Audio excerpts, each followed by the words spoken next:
Hello. Am I live? Am I alive? Am I live? Yes. Hello. Welcome to a brand new episode of Dylan Knows. Let's hope that the same thing that happened last week. Last week I had to split up the episode into two parts because my computer is slow and running out of issues, and I'm getting ready to fart here. Excuse me. Good way to start the episode, right? Anyway, this is a brand new episode of Dylan Knows. It is episode 671, Stay Classy San Diego, the catchphrase from Ron Burgundy. And the reason I say that is San Diego Comicon. So we got a bunch of news, particularly a bunch of Marvel news dropped just about an hour or so ago, which is pretty interesting. So we'll bring that up to you live here on the show. Also, finally saw the Odyssey with my wife, and it was fine. We'll talk more about that in a little bit too.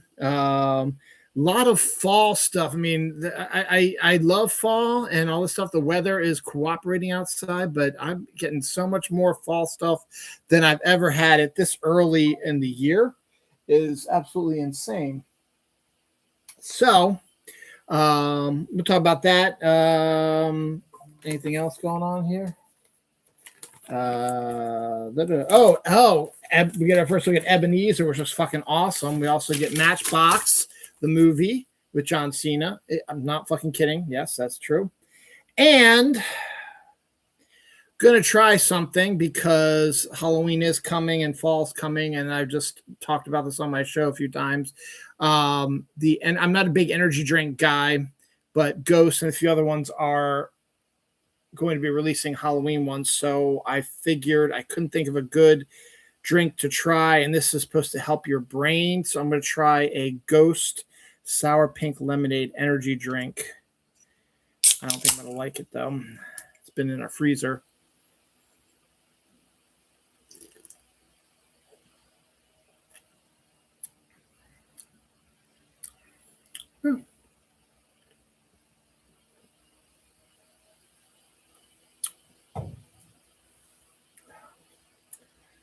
It's not terrible.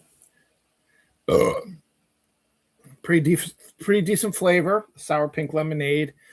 Not real chemically sort of flavory stuff. And hopefully, because I yawn all the time, I'm doing this show because I do it at 11:14 p.m. on July 25th, 2026. I usually fall asleep or I start.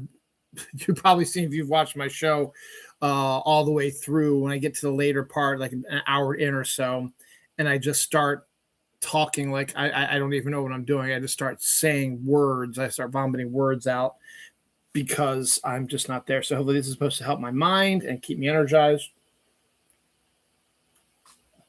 They had a 2 for $5 sale or something like that at Food Lion. So I got that one. I got orange cream flavored one. They had some really good flavored ones also. So it was actually pretty decent. I also want to try the Alani, I think is another one. That was one that was a lot smaller. So it was more along the lines of the size of Bing, which I did like as well. So this sort of is decent. So we'll see how this goes. It's decent.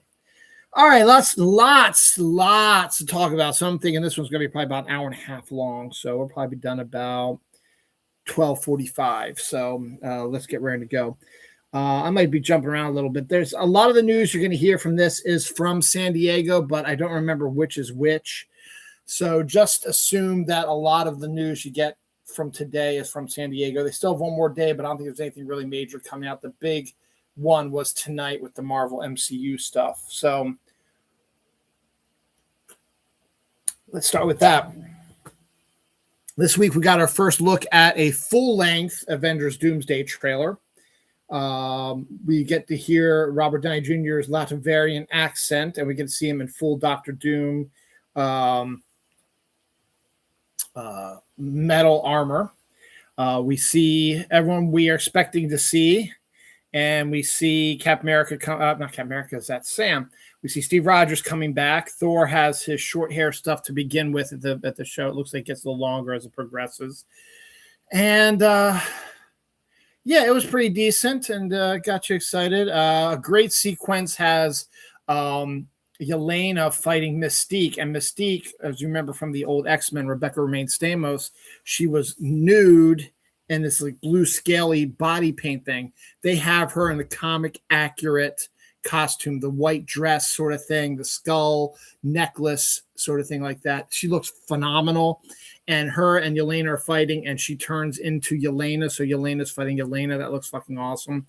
James Marsden is definitely winning out in this one also. His Cyclops is also comic accurate and is also showing leadership qualities and abilities. So I'm really excited to see what he can do. And I've always liked James Marsden anyway. I thought he was a pretty decent Cyclops.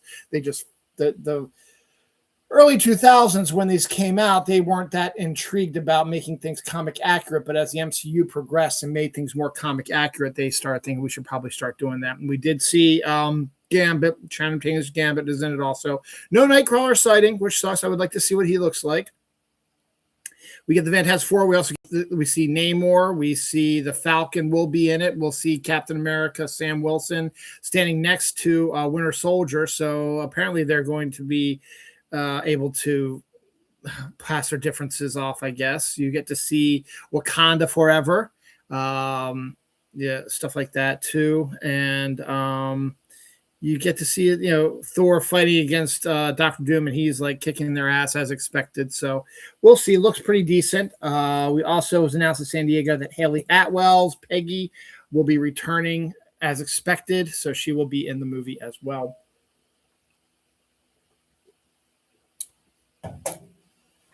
Should we go on to the other ones? Yeah, let's skip around a little bit because there's just I got to get this out of my brain pan here.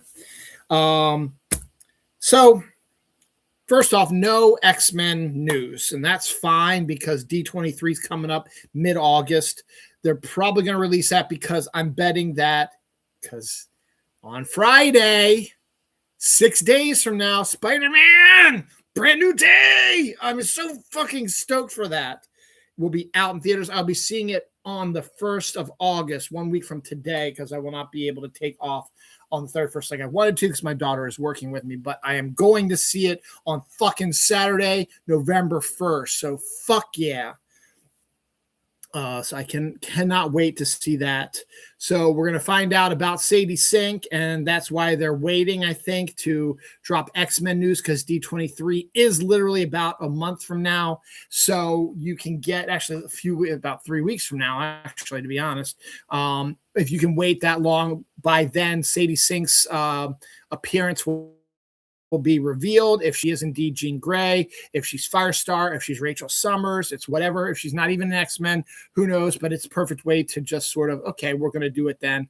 So no X-Men stuff about that, but that's okay.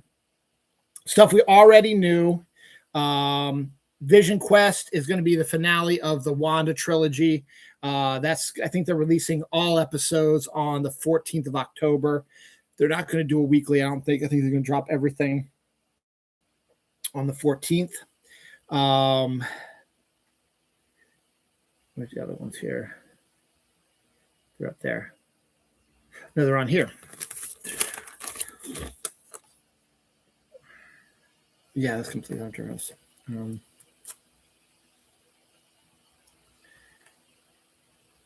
Wait a minute. Excuse me.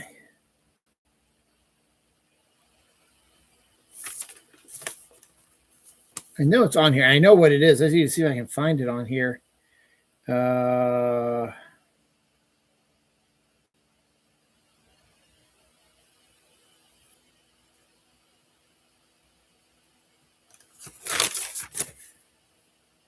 Oh, there they are. Okay, they're up there higher. Okay. Also, real quick, the writer director of Brand New Day, which comes out in 6 days, also directed Shang-Chi. They talked to him about that. He said the script is ready on Shang-Chi 2, and he's going to start directing it as soon as they get a chance to fill it in, or their script's being worked on, something like that. So we're going to be seeing that sooner than later also, which is good too. So here's the big news that we got from the Marvel thing literally a couple hours ago. The big one is David Johnson, who was in the Stephen King Walk movie, the Long Walk movie, was also in Alien Romulus. Will be playing the son of T'Challa in Black Panther 3, directed by Ryan Coogler, who will be shooting it on film like he did with Sinners.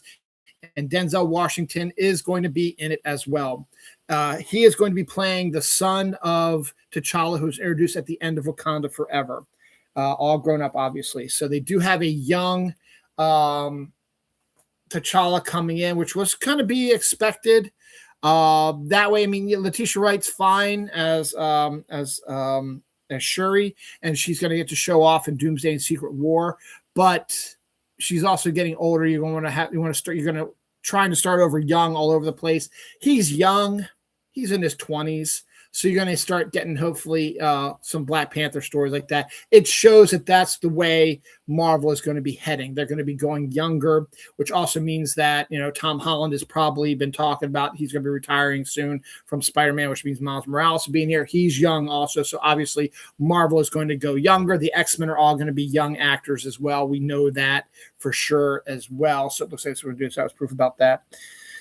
And then the other news that nobody was really expecting, but is just as surprising because he's having a hell of a run lately over the last couple of years. Ryan Gosling, late of Project Hail Mary, will be in the new Star Wars Starfighter movie next year, directed by Sean Levy. Well, they decided we should reteam again, but this time for Marvel. Ryan Gosling will be playing Ghost Rider in a Sean Levy MCU movie, Ghost Rider. Now, Black Panther 3 is set to come out December 15th, 2028. And Ghost Rider has a date of 2028, but no date, no set time yet. I'm assuming that he will probably be more, since Black Panther is going to be in December. You're not going to put it in October. You'll probably put it maybe July, and then leave May open for potential X-Men movie, or if Secret Wars has to be split into 2 movies, maybe for that as well. So we'll see. Probably X-Men movie is probably the best choice for that in 2028, probably. So we will see. But yeah, those are the 2 big ones, and those are pretty interesting. It's pretty interesting news that popped up out of there. There's also been rumors lately that this isn't a rumor because Kevin Feige came out and said that the Blade movie is dead with Mahershala Ali, but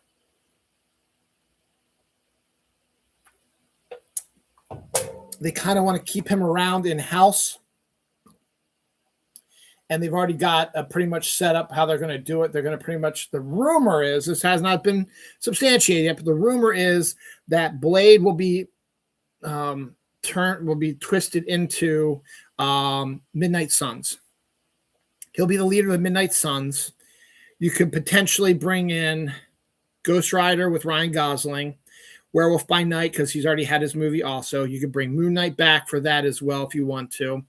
And then open up any of the other supernatural Marvel comic characters out there, and Blade leads them all. That actually could be a pretty fucking decent movie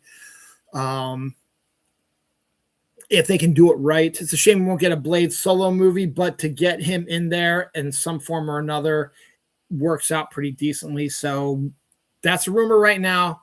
Nothing substantiated on that yet, so we'll see what happens. All right.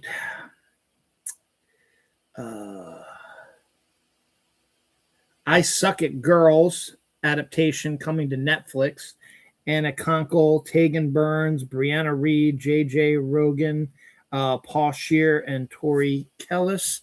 I've never heard of it. It's some sort of book, I think, adaptation that Netflix is doing. 74 years after the crash of a Pan Am flight off of the coast of Puerto Rico, killing 52 people, the plane has finally been discovered this week. So they know where it was. They didn't have any idea where it was, and they finally found it. Ralph Ineson, Corey Stoll, and Nisha Hatari joined the Monarch spinoff, which is the prequel to the Monarch series with Jack Quaid. I said who it is. Not Jack Craig, Russell, Kurt Russell's son, Wayne, W something, the guy who plays U.S. agent, or whatever, in Wyatt Russell, that's what it is. So they got a cast from there too. The Brie Larson, J.J. Abrams produced horror film Skeletons has a release date now, June 4th, 2027. After two seasons of teasing, Gandalf is finally going to make an appearance in the Rings of Power Season 3, which is still around, and there's a lot of news coming up with that as we progress in the show. Anna Sophie Robb to join Will Smith in Amazon's Supermax, which is a breakout of super prison sort of thing that is Will's next film. Eddie Peng, Daniel Ings, Artie Wilkinson joined the Jason Statham Stole My Bike. So that's pretty cool. Percy Jackson Season 3 dropped a teaser trailer of Percy holding up the world as it was in the third book, and is also coming out early. The first two seasons came out in December. This one will be out November 20th, 2026. Just time for Thanksgiving.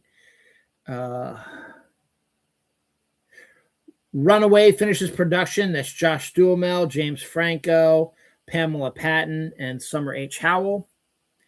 A RoboCop series has been greenlit by Amazon Prime. Peter Ocko will be the writer showrunner. James Wan will be the executive producer, and Ed Neumeyer, who wrote the original RoboCop, will also be executive producer as well.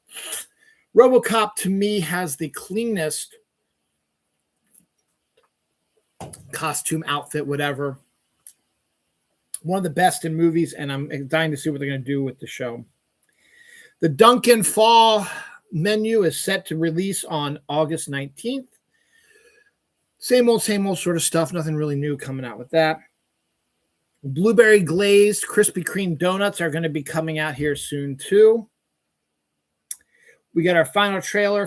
Doesn't show you really any new footage. It just basically shows the storyline of Tom Holland's Peter, leading up to a couple scenes that we'd already seen from previous trailers, but that's the last one. The Monster Cereals, which is a real big sign that Halloween is around, are going to be releasing at the end of July. So we're going to look for your Frankenberry, Boo Berry, Count Chocula. Those are the main three, and then they might have some of the newer ones in there. One of my favorite online shows in the mid 2000s, the 2010s, was Felicia Day's The Guild, where she played, which the show's about a group of introverts who hang out online and play a World of Warcraft sort of game, and it's their only social interaction, but things lead to them actually having to meet in person, and then the series goes from there. It lasted about 5 mini seasons. They're all on YouTube right now.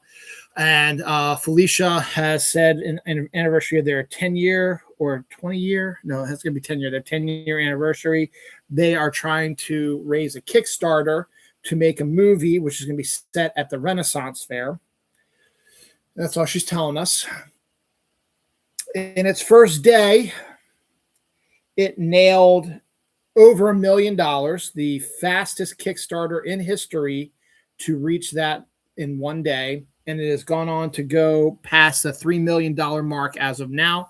You can still join the Kickstarter till the end of the month, I believe. They also, the tiers, the more money they get, they add extra special things. And the two tiers that they just added are Misha Collins, who worked with Felicia on Supernatural, has been cast in the movie, as has Nathan Fillion, who worked with Felicia in a previous season of The Guild, but also was in the blog thing with Neil Patrick Harris, the Doctor or something or other's musical blog thing. So definitely the fastest in Kickstarter history, biggest Kickstarter launch day ever. So congratulations to her. We got to first look at the Scout. Didn't really watch it, so don't know. X-Files Legos were revealed, and Gillian Anderson was the one that revealed it, so that's pretty cool. So they showed, so there is a X-Files Lego set out there. A&W Root Beer Ghost is coming. That's one of the reasons why I started trying this. So that'll be coming soon. All right, before one of the trailers before the Odyssey was was Other Mommy, which is a horror film set to drop on October 9th, which is perfect. You know, I've been screaming and yelling that films need to release horror movies in October in movie theaters because that's what people want to do during spooky season. Yeah, it's fun to watch it at home, but it's more fun to go to the movie theater and go out there and check out the horror movies there. So Other Mommy set to debut October 9th with Jessica Chastain. It has one of the creepiest jump scares ever. Basically, I think they're trying to do like a Coraline sort of story where there's like this shadow version of the mother of this young daughter who is living in the house, like a shape-shifting sort of demon thing. And it's freaking the girl out a little bit because she's really getting possessive and stuff like that. And they try to find where real mommy is. And she's someplace, I'm not exactly sure. It's a weird, it has just one of the weirdest jump scares ever is that the little girl was like scared looking under the table and the dad comes home, says, what are you scared about? And the camera pans down and Jessica Chastain's like all twisted underneath the table with her legs up here and her arms down here, looking like a spider. And it was like a jump scare. It was fucking scary as shit. So that's pretty cool. I might have to go see this. I already know Pan's Labyrinth is coming or being re-released in movie theaters September, October, something like that. Avengers Endgame is as well. Might check that out as well. But one of the ones that I'm really interested about is Christopher Nolan is going to be releasing The Prestige in IMAX in January to celebrate its 20th anniversary. I've never seen The Prestige, so I might see it before then. But it'll be fun to see it in the movie theaters if not. And even if I do see it before then, it still might be fun to see it in movie theaters and IMAX because he will be doing it in IMAX or he's going to be shifting it in IMAX. And my stream is starting to get a little cocky here. So it's just hope we stay in place here. So first page is done. One death, comic book related. Mitch Bird, a comic book artist who's been known for a lot of different things. He passed away this week. Anniversaries, Death Proof, the Robert Rodriguez, Quentin Tarantino collaboration debuted 19 years ago this week. Barbie and Oppenheimer are both for releasing movies. Clerks 2 came out 20 years ago this week. All right. And that's that one. So Obsession is one of the hottest horror movies out there now. It is now out on Blu-ray, on streaming now. So if you haven't seen it yet, you can now see it at home. Fortnite released a spooky trailer that combined the live action movie with some of the sprites from Fortnite, hinting at a Obsession collab coming in time for Fortnitemares in October. So we'll see if that actually comes to fruition. Fortnite's announced a lot of stuff this week. I talked about that already. We also got, again, this is from Ali I, who is one of the Fortnite streamers that people trust. He has his own skin out in the game now. He released a teaser of Spaceballs collab with Fortnite. I don't know if that's true or not. Please make it so if it isn't true. That'd be awesome. July 21st was Invite an Alien to Live With You Day. I just had to write that in there because I used to say those specific these days of the week sort of thing at the end of the show, but it just wasn't as interesting for me anymore. But that's an interesting one to look at.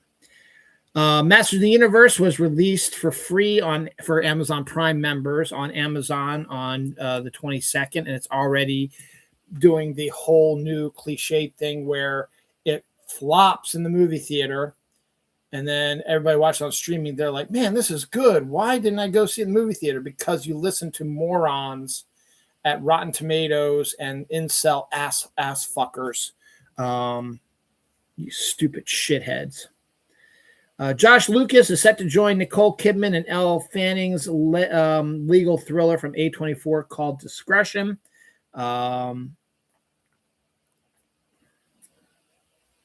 Don't even know what that says next to it.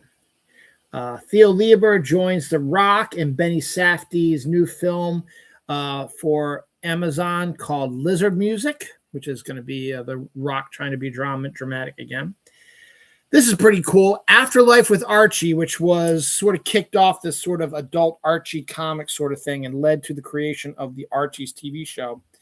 And it's brilliantly a brilliant comic with awesome drawing from Francesco Franziazella and Roberto Acazo, something or other, who's the writer of it. It's coming to television. Disney Plus has ordered a series for Afterlife with Archie, set to be on Disney Plus in 2027. Hopefully in time for Halloween, obviously. The basic premise behind it is it came out during the zombie craze with Walking Dead and all that stuff. It's like, what if zombies attacked Riverdale? That's it. No joke. That is it. My Brilliant Career trailer debuted this week as well. A temporary restraining order was put on the Paramount WB merger, and then Paramount came out today and said they will be delaying their acquisition of the WB till 2027. So that's awesome. We can. I'm glad we can get that taken care of. I guess I'll cut that off when I get there. New hand sanitizers. Hand sanitizers are growing full on soda and other type of flavor stuff. We're going to have a Pepsi Vanilla, a Baja Blast, a Tropical, Gushers, Pink Lemonade, Double Bubble, Cotton Candy. I cannot read that. Cherry Icy and Blue Raspberry Jolly Rancher flavored smelling hand sanitizers. Okay. Oh, hello there. Hi, Pepper. Hi. What is this? Oh. Fallout is going to be releasing a new video game very soon.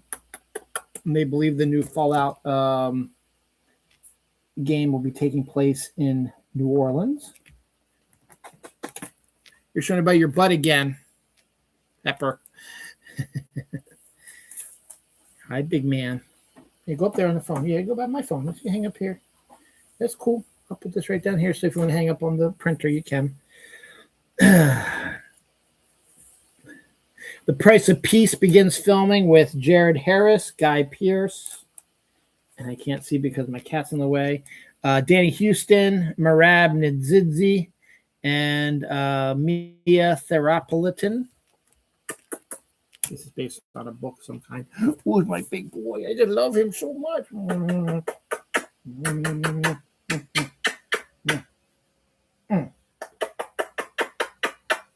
Don't look at the camera. Say hi. All right, down you go. Jennifer's Body 2 starts filming in October. That's a pretty decent idea for a sequel, I think, considering how things are going now with incels and all that bullshit. On August 5th, an abandoned Falcon 9 upper stage rocket will crash on the moon. It'll be going only 2.4 kilometers an hour, so it's not going to be like hitting it very hard, but it's potential for scientists to examine what a collision with the moon might look like.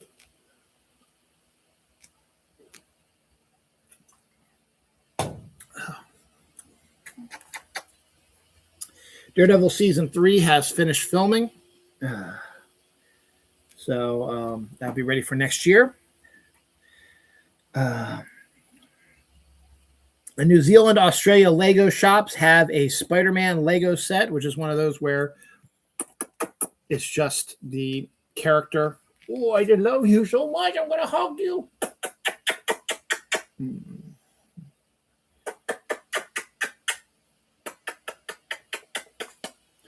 Look at the Pepper. Hi, Pepper. Put you down again. Let's see what happens. We are first looking at Alpha Gang, a sci-fi action comedy starring Dave Bautista, Chris Pine, and Cate Blanchett. I actually did not hear about this. This actually sounds like an awesome idea. New Halloween candles from Yankee Candle. Unfortunately, Yankee Candle has sort of gone away. They haven't really, they don't really have any of the little shops anymore. They might still have some in the malls here and there. So they pretty much want you to be all online ordering. So they have a bunch of new flavors. They have, I can't, Pepper, you're going to have to get down. I think it's Vanilla Venom, Forbidden Apple, Witch's Brew, Phantom Bookstore, and Amethyst Moon. They actually have some really cool sounding names and probably have some really good smelling flavors. So we'll have to check those out myself. Dead this week, Eddie the Jet Joyle, a hockey player, passed away this week. Phil Blazer, an NFL player, passed away this week as well. Anniversaries. Revenge of the Nerds, 42 years. The moon landing was 57 years ago this week. I watched The Dish, don't show your butt on camera. I watched The Dish with Sam Neill, which is about the moon landing. So that was pretty cool. The Neverending Story came out 42 years ago this week. I put anniversary of death. Jim Lindsay, an NFL player, died this week. Midnight Run came out 38 years ago this week. The Dark Knight Rises, again, a Nolan movie, debuted 14 years ago this week. The Aurora movie theater shooting, which was at the same time as Dark Knight Rises debut, was 14 years ago this week as well. Okay, this one's done. So I don't know. I'll put this over here. Pepper, you're driving me crazy. This is actually a good time now because he's doing this. So we're going to do this real quick. The Odyssey has made in its opening weekend close to $265 million for opening weekend. And it made an additional $82 million this week in America. So I don't know what the worldwide is, but it is a huge success. So congratulations to all that. The conservative wads are still trying to prove that it's a failure. And the newest conspiracy theory is that people are buying all the tickets to the Odyssey and not watching the movie, which is a bunch of bullshit because when my wife and I went to see the movie, we went on a Wednesday evening, 6 p.m. right after work. We saw it in IMAX. The theater was packed with people. Not lying. I'm not making that bullshit up. Basically almost every seat was taken. It was a shit ton of people. They're just bitter trolls who are so fucking stupid anyway. So just shut the fuck up. All right. Gonna probably not do a full-on review. I'm just going to do just a bunch of just little bits and pieces about the Odyssey. I'm going to try to it's not really spoilery because you can read it right now. So my wife and I went to a Wednesday IMAX showing of the Odyssey, and it was fine. It was not the greatest movie of the year. Was not a terrible movie. Was decent. Just I don't get the hype about how great it is. It's fine. It's a good movie. It's marching on great, but it's very, very long. And there's just a lot of extraneous stuff that probably didn't need to be there. Or just, you're adapting the story. So I guess you got to kind of follow it a little bit, but they made some changes to the story as well. It was fine. And there are people who should get nominated for stuff, but I don't know if it should win Best Picture of the Year. maybe director because it was shot beautifully. I don't think it should win any screenplay awards because the script was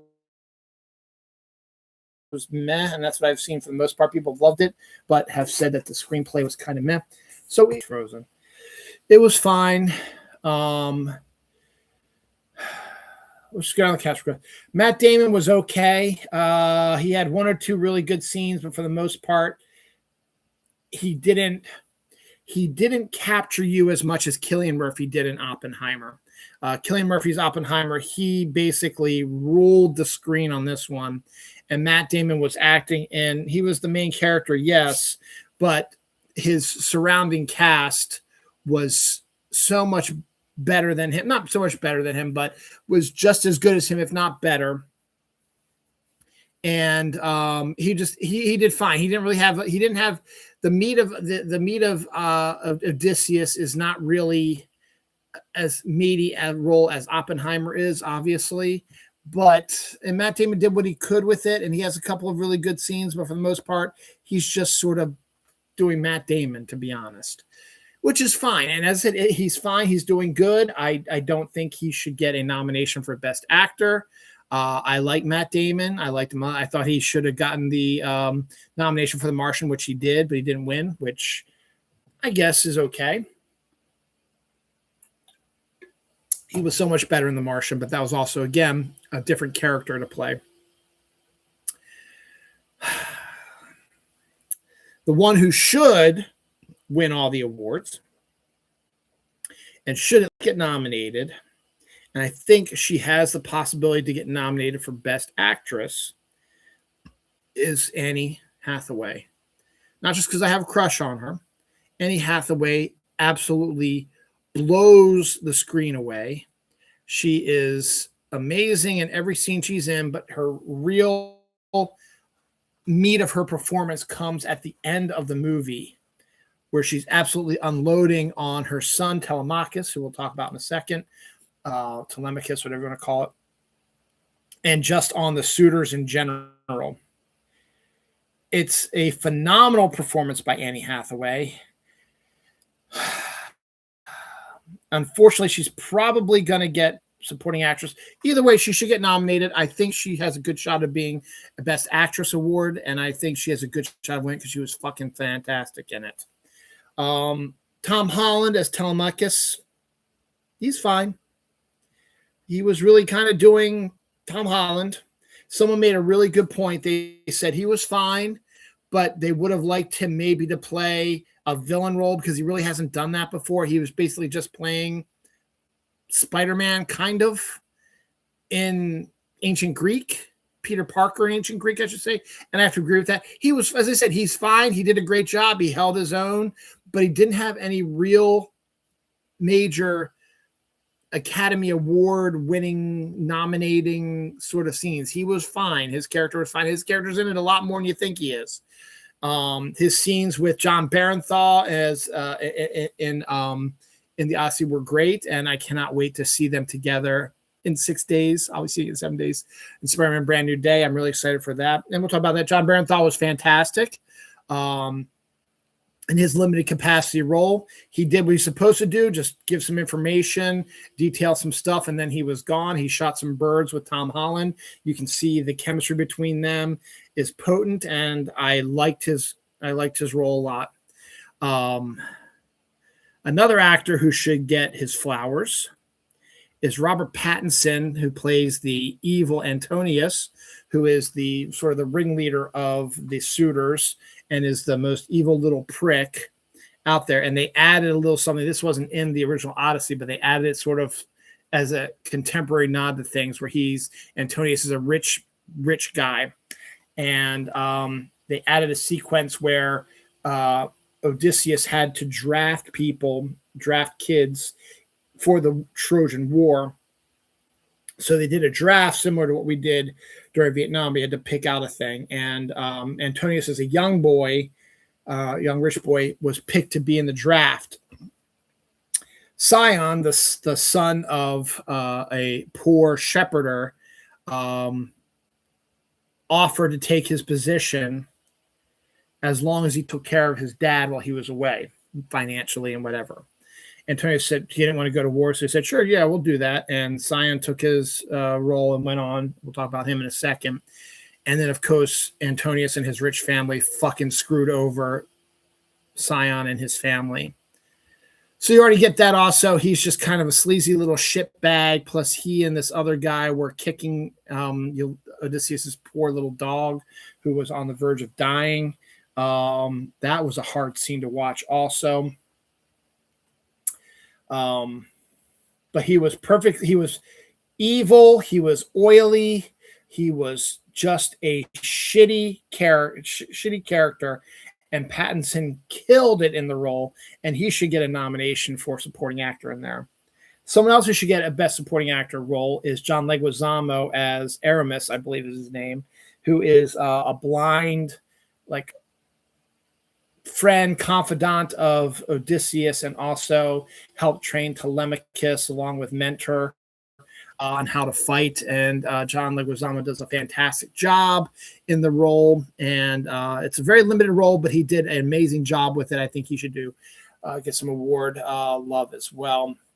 Sion, played by Elliot Page, was a character who was not in the Odyssey, but is a very important character and was one of the reasons why the conservative right-wing MAGA shitbags were screaming about the show, because Elliot Page is a transgender actor, and Elliot Page is a fucking phenomenal actor, and he was pretty much in the best scene, in my opinion, of the movie, where Odysseus talks with him and the dead in Hades, and has one of the best monologues in the fucking movie, and just absolutely kills it. And Sion is a hard character because he was the poor boy who stepped in for the rich boy, hoping the rich boy would take care of his dad, which he didn't. And then he was kept out of the loop on what the Trojan horse was for, and ended up getting killed by the Trojans, who were going to take the Trojan horse and set about the plan that Odysseus had set. Sion didn't know they were in there. From what I heard, that's the rumor, because he was talking about in the Hades sequence that he was kept out of the loop. But he was fantastic in the role. Again, the right-wing MAGA shitball, shithead, dumb fucks screaming about his role in the film. His role in the film amounts to about maybe 5 to 7 minutes. It's not a major role. It's a very big role because it's one of the best scenes of the movie and is needed for what the storyline was trying to tell. But you don't have to fucking freak out, you dumb shitheads. Let's talk about Helen as well. Lupita Nyong'o, I thought she did fine with what she could, but she was barely in the movie. I mean, you really could have cut her scene, probably. Kind of. The main reason was, and we didn't know this either, she actually plays 2 roles. Helen had a twin sister, and I did not know that, actually. And her twin sister was married to Agamemnon. And the whole point of that role in the movie was when Agamemnon comes back from winning the Trojan War, he comes back as a hero. Everybody loves him, but his wife, Helen's sister, has been having an affair with somebody and wants to kill him. So she gets him to calm down. He bathes and gets all ready and get ready to have a little bit of with his wife, and she ends up killing him. And so in the Hades scene again, Agamemnon comes and warns Odysseus that maybe your wife is going to do the same goddamn thing. So take your time and don't go in soft, go in secretly, get an idea of what's going on in the area, and then make your triumphant return so you don't end up like I did. Helen is married to John Barenthal's character, Menelaus, and as I said, she is literally in the film for literally about 2 minutes. And she does have the scene where she plays a twin sister who kills Agamemnon. And then she whispers something to, I think it's Temecula, to Tom Holland's character. And also, Helen is scarred also because I guess she was punished for running off with her lover to start the Trojan War, sort of thing. Uh, Lapita was fantastic. She was a porcelain goddess. Her skin was just so porcelain dollish. It was amazing, except for the scar on the side. And she actually played a twin sister who was completely different than her. So again, fuck you, MAGA shit fucks. And you're, she was only in it for a few minutes, but she did a good role. As I said, you probably didn't need the role in there. I'm glad it's in there, but you probably didn't need it. The only reason why is to have Agamemnon say, hey, I got killed by my wife when I came back because I was weak. Don't let that happen to you, that sort of thing. Samantha Morton's Cersei is another one who did a phenomenal job, has been getting praise across the board from everybody saying she did phenomenal. She did. Her sequence is probably one of the scariest sequences in the whole movie, where she turns the Odysseus crew into pigs, and the way that happens, I'm not even going to describe it to you. I'm going to let you go figure it out for yourself. It is fucking horrific and really, really good too. She's phenomenal role. Her and Odysseus have a great scene together, and she's not, again, in the movie all that much, but she was great in it as well. Polyphemus was the Cyclops, played by Bill Irwin. It was a giant puppet created by Christopher Nolan. That's a hard scene to watch because it shows how much of a dick Odysseus actually is, and sets about the stage about having Poseidon stopping him from trying to get home as well. That sequence was okay. Went on a little long because it was always, all right, we're trapped in the cave with him. We're going to try to escape. Oh, wait, we're still trapped, and we're going to try to escape again. And we escape again, and then we're dicks. That's sort of what happened with that. Still a really good scene like that. Who am I missing? Oh, what's her name? Shit. And then Charlize Theron. Calypso, that's right. Charlize Theron is stunning as Calypso. Again, she doesn't really have much to do. If you've read the Odyssey, you know that in Hades, Odysseus gets a warning about the future, in this case from Scion and Agamemnon and all them. Again, best scene in the movie is still the Hades sequence. And in it, he's told that you're going to be the only one who's going to make it home. Your entire crew is going to die, and these are the reasons why they're going to die. You have Charybdis and the whirlpool, Scylla and Charybdis. You have to make a decision about how you're going to go. Either you're going to go into the whirlpool and everybody's going to die except you, or you go and get 6 of your people dead, but everybody else survives. So they do that instead. And then they say, okay, don't go to the land where the sheep are for the sun god, and don't eat them. Or not sheep, the cows. So they end up eating the cows, and they all end up dying in the water. Also, before that, the Lagistrian, which are cannibalistic, tall-ass metal guys. A lot of the movie has Odysseus and his crew discovering an island, they see a house or something building, they go to it, something happens, and then they have to run back. And I swear to God, you see Run Away from Monty Python and the Holy Grail. They did it like 3 times.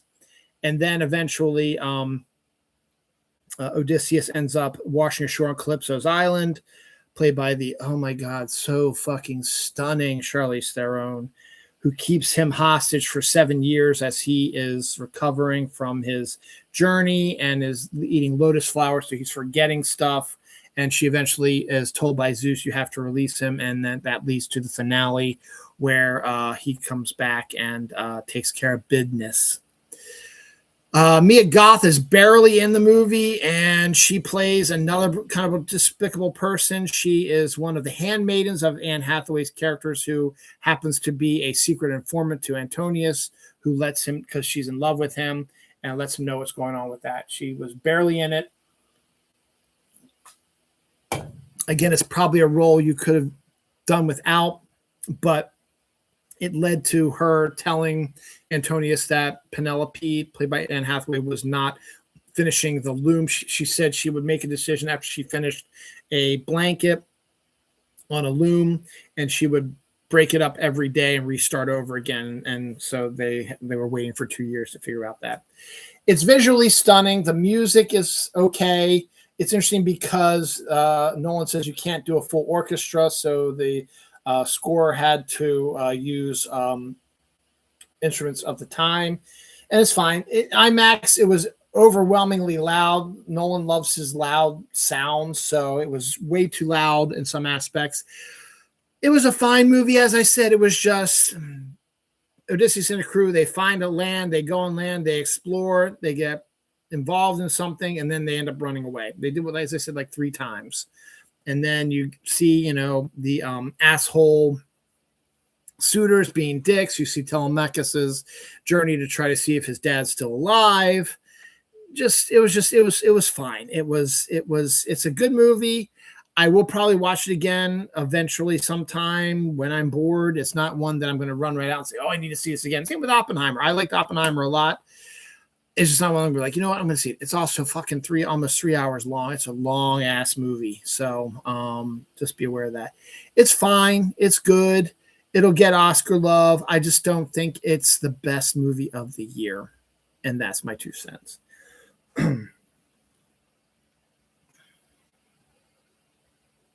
Spain beats Argentina at the World Cup. I can't believe the final World Cup game was last week. So, yeah, that's what happened with that. Michael Myers dog toys are going to be available at Dollar Tree. Spawn reboot is reportedly in production with Jamie Foxx, with Todd McFarlane directing. Tommy Wiseau directed a movie called Big Shark.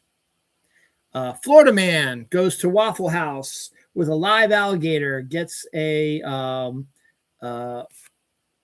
gallon of iced tea, pours it on him while praising about God. Mr. Beast married his girlfriend of 4 years. Both Titan and Pluto share a mysterious molecule, which is a really interesting science fact, which I can't wait to find out more about that. The live-action Gundam movie from Amazon, there it is, with Sydney Sweeney has finished filming, so we'll see that sooner than later. Anne Hathaway has had 2 movies this year that have opened at $200 million on their opening weekend, Devil Wears Prada 2 and the Odyssey. Devil Wears Prada 2 comes out on Blu-ray on the 28th of July and comes out on Disney Plus / Hulu on the 29th, so you'll be seeing that really soon too. She's got The End of Oak Street. I don't think it'll make $200 million in its opening weekend, but I think it's going to be a huge hit for her again. So she's going to have like 3 straight hits. And then Verity's going to drop in October. I don't think it's going to be a big hit. A lot of people don't like the book that it's based on, and we'll see. I have taken the day off to potentially watch that movie. So we'll see. A Snoop Dogg biopic is set to be released on August 6, 2027. Good for him.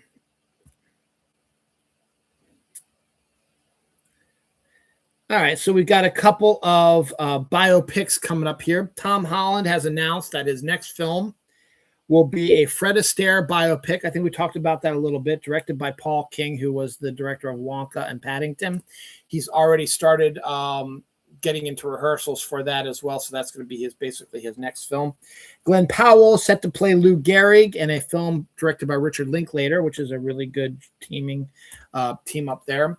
And I think I announced this before, but it was shown again. Zendaya is said to be portraying Ronnie Spector in a biopic about her as well, and the Ronettes. That would be fucking awesome because I love the Ronettes, so we'll see if that comes to fruition as well.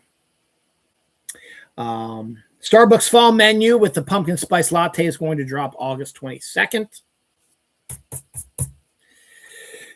Julie Andrews documentary is going to be arriving on Disney Plus in 2027. They do really good documentaries just like Netflix does, so that'd be a fun one to watch as well. Plus, it's Disney Plus. It's Julie Andrews. Makes a lot of sense. The first baby puffin has been spotted in a decade on the English coast. So yay for puffins. And Danny Trejo, this will be the first of 2 stories with Danny Trejo in today's episode. Danny Trejo is Danny Trejo was on a bus. He was just on the bus, just driving on the bus, going from one place to another. That's what he does. And he's looking at this one girl, and he's like, damn, she looks familiar. Why does she look familiar to me? So I guess she or he, whatever, they approached each other, and they discovered they're related. The girl is Danny Trejo's estranged niece. Apparently, Danny Trejo had a fallout with his brother. His brother's daughter, he hasn't seen her in forever, and happens to run into her on a bus. Getting a lot of Spy Kids vibes there, because remember, sort of similar story. Danny Trejo's Machete is estranged from his brother. Never really met his kids until they come ask for his help in Spy Kids. There you go. Anniversary, Spirited Away debuted 25 years ago this week. Jaws 3D debuted 43 years ago this week. The Conjuring debuted 13 years ago this week. The Frighteners debuted 30 years ago this week.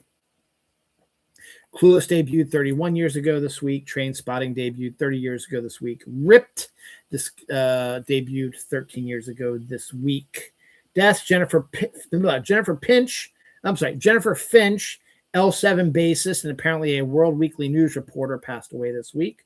Dwayne Ward, reliever for the Blue Jays. I remember him. He passed away this week as well. Dixon Q. Dern, an entertainment attorney, passed away this week as well. All right. What do we got? Friday, July 24th, this past Friday, was apparently Chick-fil-A's National Drive-Through Day. And if you drove through Chick-fil-A, you got free stuff. I don't know if that actually happened or not, but there we go. Kenan Thompson, Vanessa Bayer, Melissa O'Neill, Mike Henry have joined the voice cast of the Stewie spinoff, which has already been renewed for 2 seasons. Yippee. Sour Punch, Bats, and Pumpkins will be coming.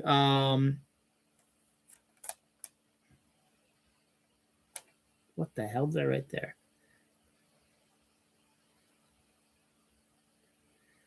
Out here soon, as will the Blood Orange. That's right. It's the Midnight Bats, Midnight Missing Bats. You don't know what the flavor is, and the Blood Orange Pumpkins. That's what it is. Gummies.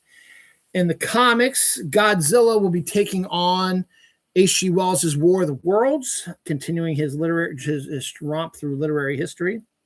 Jimothy the Raccoon has joined D&D officially, so you can now play him as a D&D character, Dungeons and Dragons.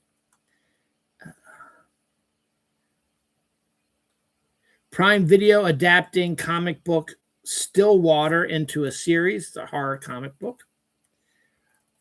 Rice Fuel Energy is debuting a cream soda flavor. I don't know anything about that. We got a new trailer for The End of Oak Street, which looks fucking phenomenal. Sour Strips Appleberry Ghost Energy. So that's why I really wanted to try this. Is set for 2027. And I think it's Blueberry Cream Ghost Energy is also set for spring of 2027. I think that's the main reason why I want to try these. Haagen-Dazs is releasing a tiramisu, dulce de leche tiramisu flavored ice cream. Jessica Alba, Taylor Ortega, Taylor Zaki Ponce, Owen Thielen, Nason Pedrad, Supra Gunch have joined the cast of 13 Going on 30, and Jennifer Garner and Judy Greer have been spotted on set filming scenes, so they'll probably be in there in some form or another. NASA has discovered an eyeball exoplanet, 1.7 times the size of Earth in its habitable zone of its star, and it has an atmosphere. It is 48 light years away, but it looks like a giant fucking eyeball. It's really, really cool. Japan has created a freezer for your whole body. You know, they used to tell you don't go into the refrigerator, you're going to get trapped in there. Well, Japan has created a freezer that if it's too hot out, you go in and it'll cool you down before you head back out again. Spider-Man Crocs are coming. Okay. Cinerama Dome in Hollywood is reopening after 6 years. Everybody's excited about that. Kevin Feige says he has Marvel plans planned out through 2042.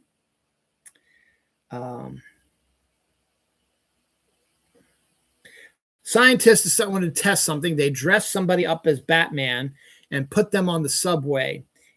And what resulted was everybody was much nicer and calmer and friendlier. Pepper's back. Spider-Man collab with Fortnite is coming on July 30th, which is next Thursday. Potentially could be John Barenthal's Punisher skin, a new Tom Holland Spider-Man skin, and the web shooters will be back, and there might be some other stuff in there as well. So that should be fun to look at as well. Flips and Dunkin' are creating a pumpkin spice donut flavored covered pretzel. Apple TV has won the rights to Peculiar Stars, an unpublished novel. It's set to come out real soon. Elon Musk is said to spend $100 million on an AI-generated historical version of the Odyssey. I'm sorry, the guy's a fucking moron. It's not historical. He just wants to do an all-white cast, all AI-generated, have Sydney Sweeney play Helen of Troy, who's basically only in it for 2 minutes. Whatever, dude. It's probably not going to end up happening because he's a fucking asshole, lunatic, shithead motherfucker. Avengers Doomsday started their ticket, a limited time, buying tickets for a limited time for the show. It made $16.5 million in a limited sale.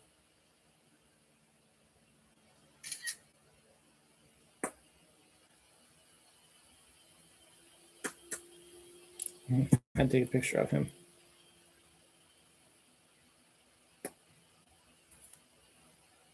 Misty Green trailer, a new film directed by Chris Rock, was released. I think it's coming out in October also. All right. Des Scott Brown, a Major League Baseball player, passed away this week. Jim Lindsay, an NFL player, passed away this week as well. Anniversary, The Island, one of only 2 Michael Bay movies I can really get into, debuted 21 years ago this week. And The Devil's Rejects debuted also 21 years ago this week. Days of Thunder sequel is coming. Obviously, Tom Cruise wants to continue that journey, and there it goes. We got our first look at It Ends, set to debut on August 21st. Got our first trailer for that. The Clayface trailer is fucking awesome. Set to debut on October 23rd.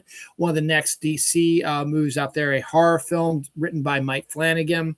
It looks really, really good, really, really fucking scary.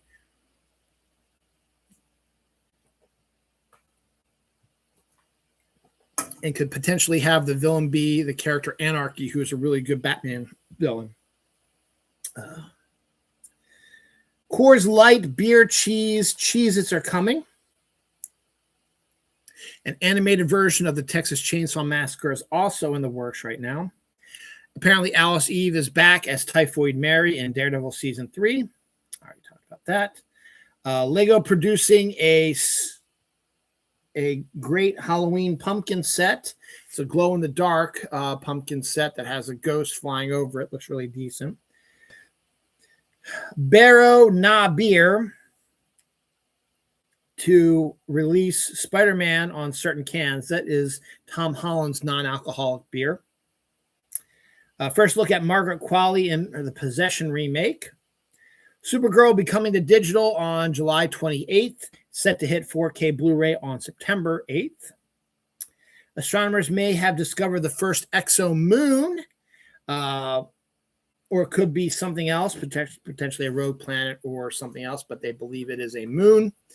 So that'd be the first rogue moon that they found. Talked about that already. The morning show, Jennifer Aniston and Reese Witherspoon, is set to end after this season, season 5. First look at Blade Runner 2099 out in 2027. We also get a trailer for it as well. Nestle's fall cookies include Mexican hot chocolate, a Scooby-Doo cookie, fall cinnamon sugar, pumpkin spice cookies, football cookies that have little chocolate footballs on them, which is really, really cool. Trick or treats, which has sparkles on it as well, or sprinkles on it as well. Plus, you'll get pumpkin spice chocolate chips, individual, and little footballs, individual also. So you put them in your own cookies and not in the pre-made cookie mix that they do. Pokemon Indigo League is going to be the first anime of Pokemon. It's set to hit Disney Plus and Hulu on August 7th. All right. I need to talk about this for a second because I've been seeing a lot of different recourse about this, but I'm going to give you my take on it. I was already going to take the day off to see this movie because when I heard who was in the cast, who was directing it, I said, I got to see this. Plus, I love the story. I've been a part of the story. At San Diego, first day. Excuse me. The trailer for Johnny Depp's new film, Ebenezer, debuted. Johnny Depp visited San Diego dressed in full Ebenezer Scrooge gear and interacted with fans. And the trailer, fucking awesome. T. West directs it. I thought it was going to be more of a horrific one. They showed a little bit of horror stuff, but it's actually very, very funny from what I've seen so far. It looks freaking hilarious. There's even a throwback to Johnny Depp getting sucked into his bed like he did in Nightmare on Elm Street. He does the same thing in Ebenezer. It's a fun-looking film. Looks like it's gorgeously shot. Looks like he's phenomenal as Ebenezer Scrooge. I think Mia Goth is in it. She's going to play one of the ghosts, I think. Daisy Ridley's in it. Rupert Grint is in it. Ian McKellen plays Marley's ghost. Fucking awesome, dude. And we see a little bit of everything of that. It's so fucking good looking. And just, it looks so much fun. It looks like it's going to be a lot of fun. Looks going to be more of a funny version of it, a little bit of horror aspect because the ghost of Christmas Past looks like almost like a Japanese kabuki sort of ghost thing, which is really creepy looking, but it's kind of cool at the same time. And Marley's ghost looks really creepy as well. It looks fucking good, but everybody's all like, "Oh, it's just him trying to, get all of his fans to remember him as like, his characters that he's done and not all the shit he's been through the last few years." Yeah, that's the whole point. Looks like a fucking phenomenal, great movie. I think it's going to make a shit ton of money. It's coming out November 13th. I'm already taking that day off of work because I wanted to see that. So I'm going to see that on opening day. God willing that nothing happens between now and then. I cannot wait to see that movie. I'm so excited. And being a part of the Christmas Carol story, I'm okay with any new adaptations, including Robert Eggers is claimed to be doing one with Willem Dafoe, which would be fucking phenomenal also, particularly in Robert Eggers' style. So there's always room for more Christmas Carol stories, and I cannot wait to see this one. Fucking awesome. Anniversaries. Dunkirk. Again, Nolan. Another Nolan movie came out this week, 9 years ago. Saving Private Ryan debuted 28 years ago this week. Catwoman, the horrible Halle Berry version, debuted 22 years ago this week. Star Trek Beyond, which was the last of the Chris Pine Star Treks, which is a shame, debuted 10 years ago this week. And Captain America, the First Avenger, debuted 15 years ago this week. Deaths, we have Mary Kate Giddy, 34-year-old New York set designer for the fabulous Mrs. Maisel. She died of a stabbing, which is terrible. Chris Affleck, the mom of Ben and Casey, passed away this week as well, and probably was like a surrogate mom for Matt as well. Oh, yeah, Anniversary Coneheads, 33 years ago. I missed that one. Sorry. And Plaz Johnson, a jazz saxophonist, died at the age of 94, played with Sinatra and B.B. King. So, rescued donkeys help prevent wildfires in Spain by eating the detritus and the brush that causes the fires. So that's really cool. To celebrate 50 years of Star Wars, George Lucas will be re-releasing the novelizations, but in audiobook format. Brad Bird is considering his long gestating 1906 adaptation. Instead of making it into a movie, turning it into a streaming series. It's about the 1906 San Francisco earthquake. I'm all for that. I think that'd be pretty cool. His Private Eye film noir animated film coming out on Netflix looks fucking phenomenal. That's coming out in November, I think, or December. Seth Green's never realized Star Wars animated series Detours will be having a debut at the Lucas Museum, which I think is also opening next year. A lot of people have been hearing stuff about a Fistful of Dollars remake, the spaghetti western star Clint Eastwood, but everybody's like, if you do end up deciding to do that, cast his son Scott Eastwood. He'd be perfect in the role. So potentially you could get that as well. Extraction 3 with Chris Hemsworth and Idris Elba has started filming for Netflix. Weird Al is said to be releasing the score for his movie UHF. The score's never been released. They released the album, but never the score for it. The FX heavy spectacle adaptation of the Hindu epic Ramayana is said to be released in the US by Sony. Is a $500 million budgeted film. Fucking insane. We are first looking at the Facing El Chapo trailer set to debut on August 21st at Netflix. General Mills is releasing a bunch of Harry Potter stuff, including golden snitch cookies, pumpkin cupcakes, chocolate truffle frog kits as well. Jeff Hayes is Princess Donut in Dungeon Crawler Carl series. Benicio del Toro and Ben Stiller are joining the cast of Mike Judge's Protective Custody Apple TV show. That sounds like a really decent comedy cast right there. Pete Davidson is said to be portraying a real-life mafia guy by the name of Timmy Patera in a biopic.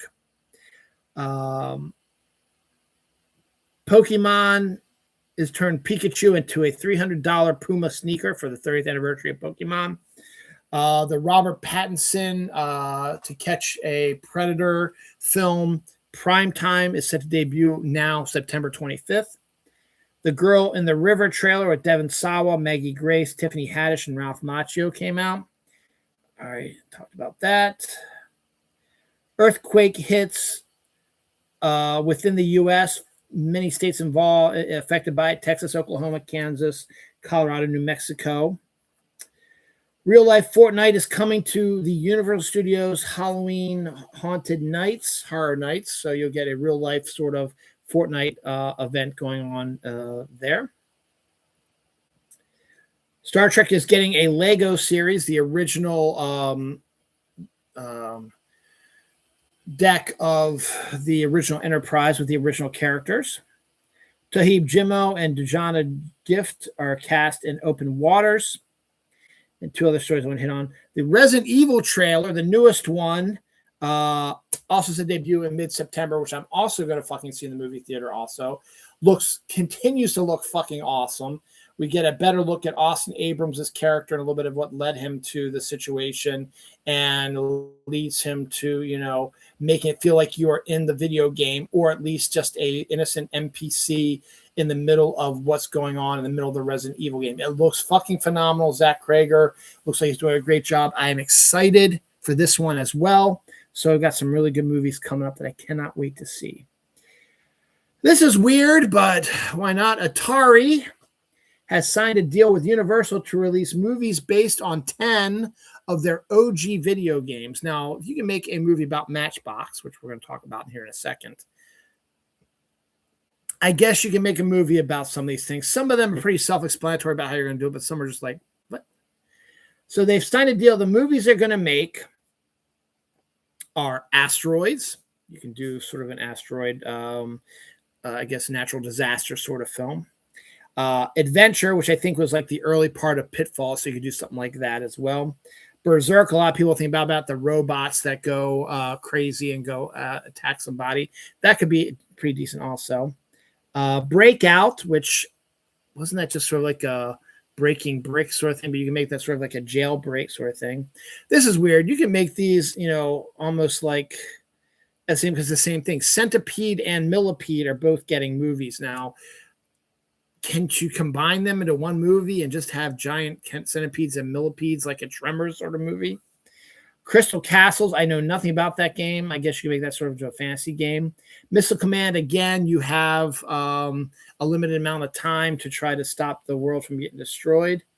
Yar's Revenge, again, one I've never heard of before. And then one I'm like, how the fuck are you going to make a movie about Pong? So there you go. So those are the ones that are going to be potentially made into movies. Those are the 10 that Universal has signed a deal with. That's Leo Van Veen, a Dutch footballer, passed away this week. Anniversaries, the Born Supremacy debuted 22 years ago this week. Orphan debuted 17 years ago this week. And it's the anniversary of the death of Vic Morrow and 2 children who died in a horrific helicopter accident during the filming of Twilight Zone, the movie, directed by John Landis. That was 44 years ago this week. That sequence was directed by John Landis. He got in a lot of trouble, but escaped prosecution for that.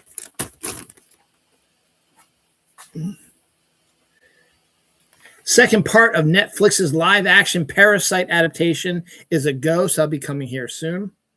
Buffalo Wild Wings Pringles. You're going to have Asian zing flavor, Parmesan garlic, and a medium buffalo flavored Pringles. It could be pretty decent. I wouldn't mind going to a Buffalo Wild Wings to try some of their stuff out. Joe's Soda, which I've never heard of before, releasing cane sugar root beer, cane sugar ginger ale, cane sugar black cherry, and cane sugar cream sodas. Don't Say Good Luck, First Look, starring Sonny Sandler, Melanie Linsky, Max Greenfield, Steve Buscemi. That's a Netflix film, and that is Adam Sandler's daughter.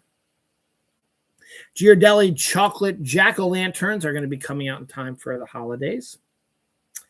So AMC's been doing a really interesting job. The first thing they did was they did a series based on Anne Rice's Interview with the Vampire. That lasted 2 seasons because they had a lot of book to cover with that. So then what they do, they decide to keep the same characters who were still survived after that one. And the 3rd season of that series was Vampire Lestat, which is the next book in the series. So that one is the current one that it's in right now. That's going to just be 1 season. They just announced that the 4th season is going to be the next book in the series, Queen of the Damned. So I like what they're doing. They're keeping the same cast, and they're just adapting each one of Anne Rice's Lestat books. I think that's a great idea, and I hope it continues on.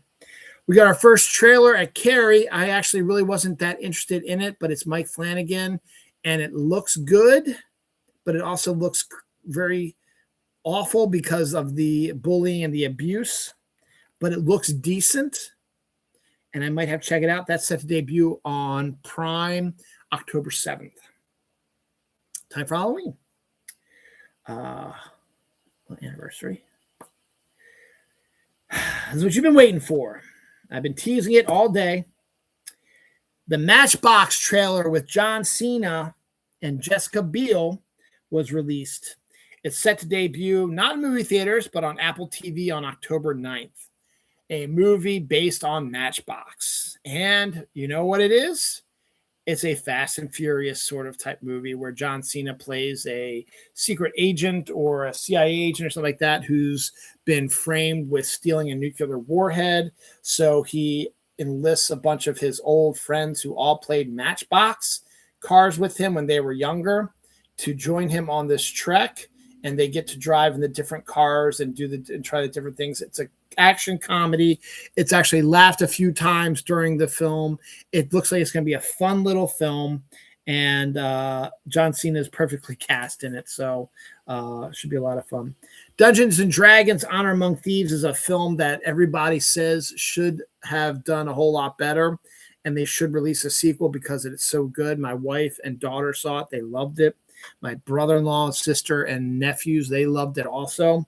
The writers have said they've written a script for a sequel, so it's just a matter of getting the money together or figuring out how they're going to do it. Maybe they can do it direct to Netflix or Apple TV or something like that, so they're releasing it in movie theaters. We'll see. Apple TV continues its run with Neuromancer, which is a old-school book, that sci-fi book that everybody loved back from the 80s and 90s. It's finally getting an adaptation, first one ever on Apple TV. We got our first trailer. It's not set to hit until January 22nd, 2027, starring Colin Turner. Ryan Reynolds popped up at San Diego in a gray X-Force Deadpool outfit, asking if he's going to be in Doomsday. Just seems either kind of stupid or he's setting up his appearance in Secret War as the X-Force Deadpool. We'll see. Campfire potato chips from Cracker Barrel. I don't know much about that, but I don't know if it tastes like campfire or what, but we'll see. Yaga trailer, October on AMC Plus, I guess a TV show. The second Danny Trejo story this week. Danny Trejo is set to release his first ever graphic novel, so that'd be good. Shirley Temple Dum Dums apparently are a thing you can get at dollar stores or whatever. Talked about that already. Wild Cherry Pepsi Body Wash and Pepsi Vanilla Slushy Body Scrub are going to be coming out. Pokemon appears to be the next big collaboration with Krispy Kreme. No release date for them yet, but should be sooner than later. I send that as well. We believe that Aubrey Plaza has reportedly had her first child. She released a picture with her husband, with them by a baby, doing a baby carriage sort of thing. You don't see the baby, but you see them with the baby carriage, and they're thanking Toys and Babies R Us or whatever for showing them how to put it together or whatever. And Aubrey appears to be not pregnant. So assumptions are she had the baby. The baby was in the stroller, but they didn't want pictures of the baby for obvious reasons. So no official word on it yet, but this picture appears to be real, not AI generated, and it actually came from, I think, Aubrey Plaza's Instagram page, so it makes sense. I got to sprout one more time. One of the people I work with at my work, her name, I'm not going to say her name because I don't want to. She was drafted into the Women's Professional Baseball League. They are going to start play August 1st and go through like the end of September. It's only about a 2-month window. They'll be playing. There's only 4 teams, and they're going to be playing all their games in a small stadium in Illinois. They're hoping that if it's a big enough crowd and enough people show interest in it, they can continue it the next year, and potentially they can play in their home cities. And at the very least, they'll at least have another season they can work on stuff. And the funny thing is that next year it looks like that regular Major League Baseball will be going on strike because the owners want a salary cap. The players do not, and that's going to be a big sticking point. So a lot of people are predicting there's going to be no baseball next summer. They could be the only game in town. And also, you may be, if it is hugely popular, you're going to have to expand it a little bit so you can do a little bit more stuff. But my coworker was drafted by the San Francisco Firebells, and her first game is August 2nd. They decided to let the New York and LA teams play the first game ever, the inaugural game of the Women's Professional Baseball League, obviously because of the 2 biggest populated areas, with San Francisco playing Boston on that 2nd. She left, her last day of work was Friday. So she's flying out to Illinois this weekend, and then they're going to start practicing, getting into game shape, getting their places to stay, where they're going to stay, getting into how they're going to get into action and what they're going to do. And the games are going to start here next weekend. So I'm looking forward to that also. I'm going to try to find some merch for that. So congratulations to her. I talked to her and wished her luck, and we'll see what happens. Definitely worth a chance if we can find it. If they're going to air it on any TV or stream or whatever, definitely take a look at it. I think it'd be great fun to watch this because these women are really, really good. And there are some celebrities who played baseball who will be playing on these teams, so that should draw a lot of people's attention also. So here's good luck. Good luck to all of them. We'll see what happens. Now, that led me to believe also, remember that this could very well be my last episode in July because next Saturday is August 1st. And as I said, I'm going to go see Spider-Man on August 1st. So excited. Also got to get my son his real ID. So we're going to do that. And my wife will be in Maine starting on Thursday. So she and my daughter are away this weekend. They're in Ocean City at a girls' weekend with my mother-in-law, sister-in-laws, and my niece. So they're having a good time down there. They'll be back tomorrow. Then my wife will be here for 3 days, and then she goes to Maine with her scouts until the 7th. So that'll be fun. But August 1st is next Saturday. That's when the first game of the Women's Professional Baseball League is. And my coworker's game is going to be that Sunday the 2nd. So my next episode of Dylan Knows might not be until August 1st. So it definitely won't be probably the 31st because I usually don't do it on Friday. So this is probably going to be my last episode of Dylan Knows in July until next year. Anniversary is A Time to Kill 30 years ago this week. Once Upon a Time in Hollywood 7 years ago this week. And you are making all kinds of appearances today. Air Force One debuted 29 years ago this week. Fortnite debuted 9 years ago this week. So we got more to go. All right. And I got a kitty I got to deal with also. So Matt Damon, as I said, I like Matt Damon. He has a couple of good scenes in the Odyssey. But I think he's a really decent actor. He's also a very good storyteller as well, telling a lot of his entertainment stories. So I'm really excited for him. He is officially signed on to the Daniels new movie. Now, Daniels were the ones that did Everything Everywhere All at Once, which is a phenomenal movie, despite what everybody's saying nowadays. They're like, oh, it shouldn't have won the Oscar. It's one of those things that now it's got a lot of backlash on it now, like 3 or 4 years after it came out. So fuck those guys who say that, because Everything Everywhere All at Once is a brilliant fucking movie. So they can go fuck themselves. They just hate it because it's a bunch of Asian people instead and one white woman in there. A bunch of racist fuck bags. Anyway, the Daniels have taken some time off. They won the Oscar for Best Director. They won Best Picture and then a whole bunch of other Oscars for that. So everybody's looking forward to their next film. It took them a few years to get it together. And then they actually had signed someone else to be the lead, but he left. I forget who that was. And then Matt Damon decided he wanted to sign on, and he did. And now he officially announced that he is going to be in the Daniels new movie. And we finally get our first look about what it could be. And this is fucking phenomenal. They say it's going to be a cross between The Breakfast Club, Inception, anime films, and a lost episode of Last Week Tonight with John Oliver. I cannot wait to see. To me, that sounds like Matt Damon is going to play like some kind of political pundit who's going to end up in some sort of dimensional sort of prison where he's going to have to relive political stuff over and over again while fighting people with big swords. Don't know. Sounds like an awesome fucking movie, though. Cannot wait to see it. We got a teaser for the season 3 of The Rings of Power. Everything's starting to come to a head with that. Monster High dolls are getting a whole bunch of new releases here soon, including a Michael Myers version set to debut on August 7th. It's a female version, not quite Michael Myers, but in sort of similar kind of outfits. Everybody knows about chicken nuggets. What about safari nuggets? A new nugget now where you have safari animals like lions and giraffes and zebras and stuff like that. That's pretty cool. The musical version of The Curious Case of Benjamin Button, I didn't know there was even going to be one, but it will be opening off Broadway, will not be opening on Broadway. Simon Pegg is said to be voicing the Balrog in The Rings of Power Season 3. The Lanterns trailer was fucking awesome. Also, it was released at San Diego. First real in-depth look at the series. And people, the original teaser series, they're just like, this is a DC thing. It looks like a cop sort of movie. And it is. It's supposed to be a cop show. But now they've added a lot more of the special effects. You get to see Hal Jordan use his ring. You get to see him fly.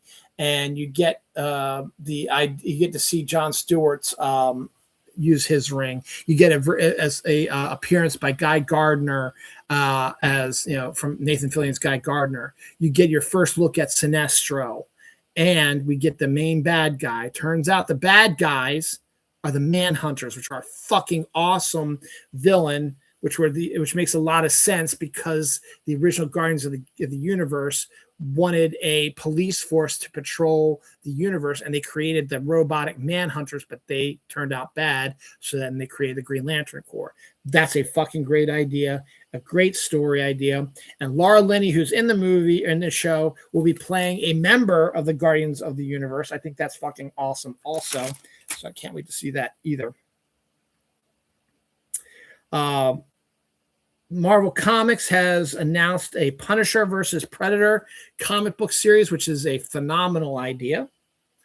There's also an Indiana Jones will be returning to Marvel Comics. They have the rights to it in a new series, which is a sort of a sequel to Raiders of the Lost Ark, takes place right after Raiders of the Lost Ark. So they had a Indiana Jones series back in the 80s that lasted like 70 some issues.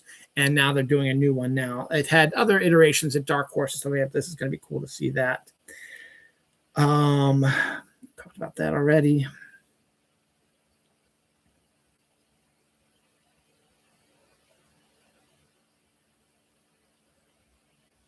Petco drops 2-gallon buckets for Halloween with lids, so you can use it for your candy or storing your dog or cat food in.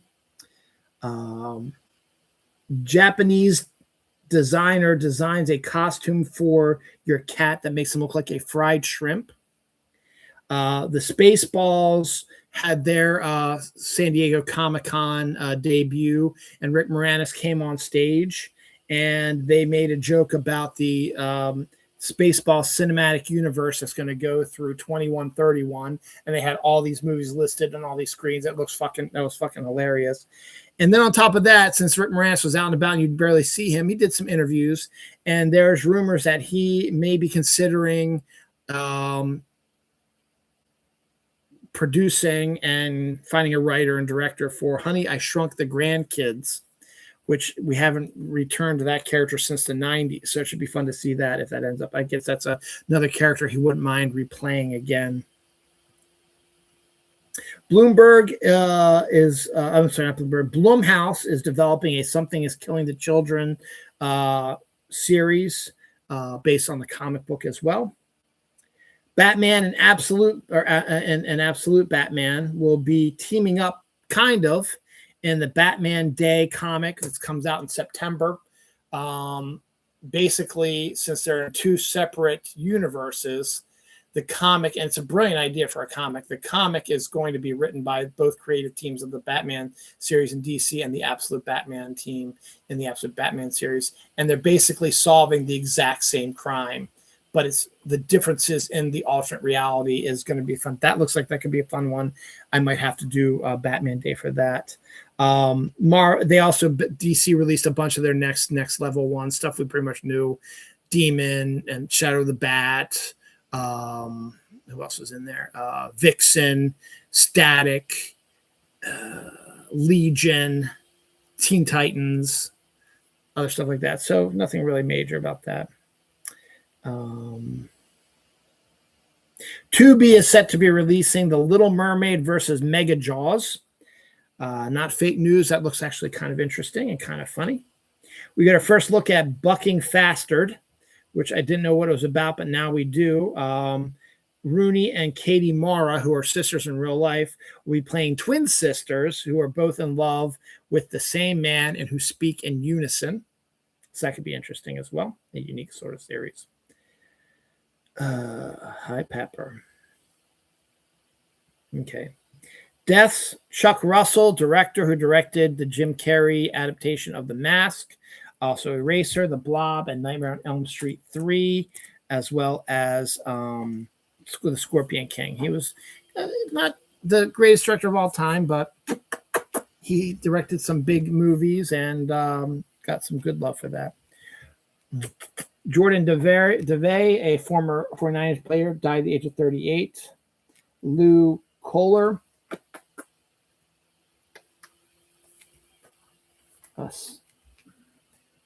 Can't see by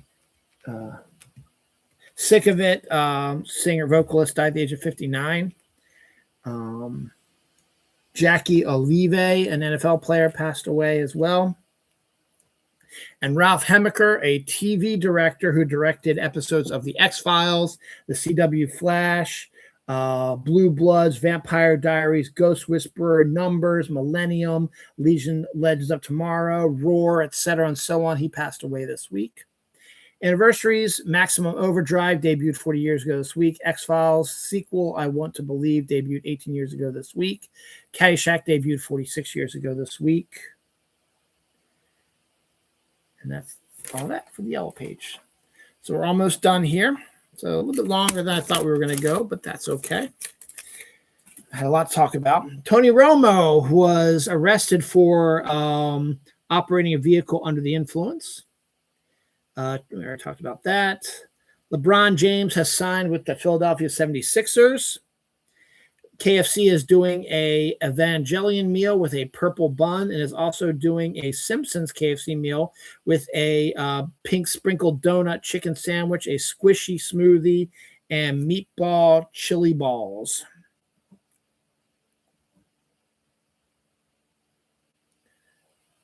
Absolute Black Canary one shot is coming from the creators of Absolute Green Arrow. Gladys, the Weapons prequel, is set to debut on September 8th, 2028. I'll do that as my last story of the week. Why not? Deaths. And Russell, a Hello Dolly actress on Broadway, died at the age of 103. Anniversaries: The Haunting, 27 years ago this week, and Disturbing Behavior, 20 years ago this week, a hugely underrated film, fantastic. Came out during the backlash of all the teen horror movies, but it's actually a decent film from the director of The X-Files, shot in British Columbia with a great James Marsden again performance. Katie Holmes again showing she's a decent actress, and I forget who the other actor is that I liked a lot in that as well. Bruce Greenwood, who plays a great bad guy, is the bad guy in this as well. It's a phenomenal movie. It's great. It's underrated. It's short. They have on the DVD, they have all the deleted scenes. There's like 12 of them. And some of them I can see them not being in it, but I think you should have added a little bit more to give it a little bit more meat on the bone and let it be longer than like 88 minutes long. But it's a fast, breezy, great film. Fantastic. You should check it out. Totally. The last story of the week is, as expected, it is that time of the year. The bears are getting prepped up. They've only got a few more months before they have to go into hibernation again. It is the annual salmon migration. Woohoo! So you see all those pictures of the bears who are standing in the river as the salmon fly directly into their mouths because they're migrating that way. Well, that's happening. What's going on right now? The bears are eating. They're doing phenomenal. They're doing great. And the poor salmon, well, that's what they're doing. But some are escaping. But it is the circle of life. All right. So this is the end of July, probably. As I said, my next episode will probably be August 1st. We'll be talking about Spider-Man, Brand New Day, the Professional Women's Baseball League as well. And any residual San Diego stuff. So that's all we're going to start talking about next week, August 1st. The year is going downhill. It's great. Summer's almost over. Phenomenal. Fall is in the distance. A little bit, still a little ways away, but you can start seeing little things, particularly with all the fall and Halloween stuff that's starting to make its way out and trickle out around here too. This was decent. I didn't yawn as much. My head hurts a little bit. My stomach's a little off. And I'm awake now, so I'm probably not going to be ready to go to bed for at least another hour. But that tends to be the case anyway. So that's it. My wife and daughter will be back home tomorrow, or actually today, later today, since it is 12:51 a.m. on July 26th. My wife does go to Maine starting on Thursday, so I'm going to miss her. She won't be back till the 7th, so we got a long ways to go without her. So got that to look forward to. All right, I got nothing else. That is it. So hopefully, let's just make sure there's not any last minute news that popped up on my feed here that cannot wait. Yeah, that Carrie, I wasn't going to watch it, but the Carrie trailer looks actually pretty decent. Let's see anything else here. Nope, nope, nope. Nope, nope, nope, nope. Just all typical stuff. Nope, nope, nope, nope, nope, nope, nope. Well, hold on.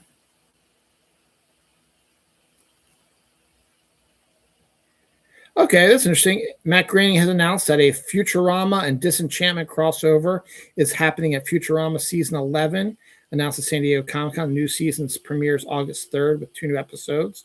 So that's a good kind of idea. So that's pretty cool. So that'll be a neat little bit there. So I already talked about that.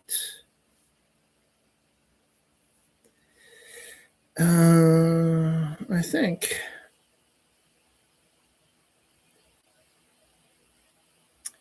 Yep, I think that is all we're going to look at right now.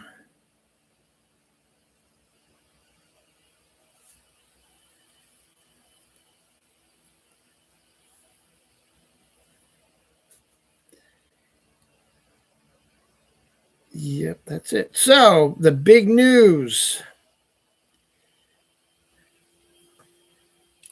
Spider-Man Brand New Day will be out on Friday. I'm going to try to get myself a Spider-Man shirt. I'll be watching it on Saturday. I cannot wait to see this movie. So by the time I do my next show, I'll have seen Spider-Man Brand New Day, God willing. Thanks, guys. Thanks for watching. See you soon.